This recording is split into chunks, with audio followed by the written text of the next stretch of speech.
Hello, Vijaya Karnataka ವೀಕ್ಷಕರಿಗೆಲ್ಲ ಸ್ವಾಗತ. ಇವತ್ತು ನಾನು ಹೆಸರುಬೇಳೆ ಕೋಸಂಬರಿ ಹೇಗೆ ಮಾಡೋದು ಅಂತ ಹೇಳ್ಕೊಡ್ತೀನಿ. ಈಗ ಮೊದಲಿಗೆ ಹೆಸರುಬೇಳೆನ ನೆನೆಸ್ಕೊಳ್ಳೋಣ. ನೀರು ಹಾಕ್ತಾ ಇದ್ದೀನಿ. ಬೇಳೆ ಮೇಲ್ಗಡೆ ಬರೋ ಥರ ನೀರು ನೆನೆಸ್ಬೇಕು, ಯಾಕೆಂದರೆ ಬೇಳೆ ಸೈಜಲ್ಲಿ ದಪ್ಪ ಆಗುತ್ತೆ. ಪೂರ್ತಿ ನೆಂದಿಲ್ಲ ಅಂದರೆ ಕೋಸಂಬರಿ ಚೆನ್ನಾಗಾಗಲ್ಲ. ಸುಮಾರು 2 ಕಪ್ ಅಷ್ಟೇ ನೀರು ಹಾಕಿದ್ರೆ ಬೆಟರು. ಈಗ ಇದನ್ನು 1 ಅವರ್ ತೆಗೆದಿಡೋಣ. ಹೆಸರುಬೇಳೆ ಕೋಸಂಬರಿಗೆ ಒಗ್ಗರಣೆ ಹಾಕೊಳ್ಳೋಣ. ಮೊದಲಿಗೆ ಎಣ್ಣೆ ಹಾಕ್ತೀನಿ. ಬಿಸಿ ಆದಮೇಲೆ ಸಾಸಿವೆ,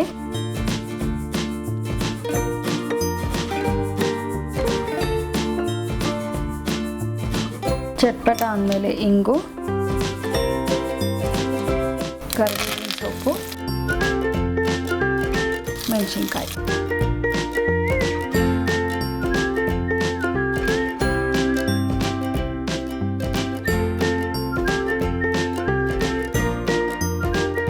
ಈಗ ಒಗ್ಗರಣೆ ರೆಡಿ.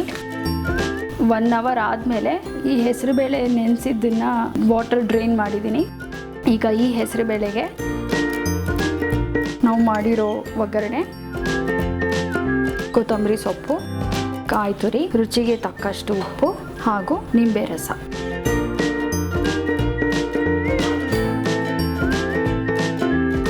ಇದಕ್ಕೆ ಬೇಕು ಅಂದರೆ ತುರಿದಿರೋ ಕ್ಯಾರೆಟ್ ತುರಿ, ಆಮೇಲೆ ಇಲ್ಲ ಅಂದರೆ ಸೌತೆಕಾಯಿ ಸಣ್ಣದಾಗಿ ಹೆಚ್ಚಿರೋದನ್ನು ಆ್ಯಡ್ ಮಾಡ್ಕೋಬೋದು. ಇದು ಸ್ನ್ಯಾಕ್ಸ್ ಥರ ಕೂಡ ತಿನ್ನೋಕ್ಕೆ ಬರುತ್ತೆ. ಇದು ತುಂಬ ಕಾಮನ್ ಆಗಿರೋ ಹಬ್ಬಗಳನ್ನೆಲ್ಲ ನಾವು ಮಾಡ್ತೀವಿ.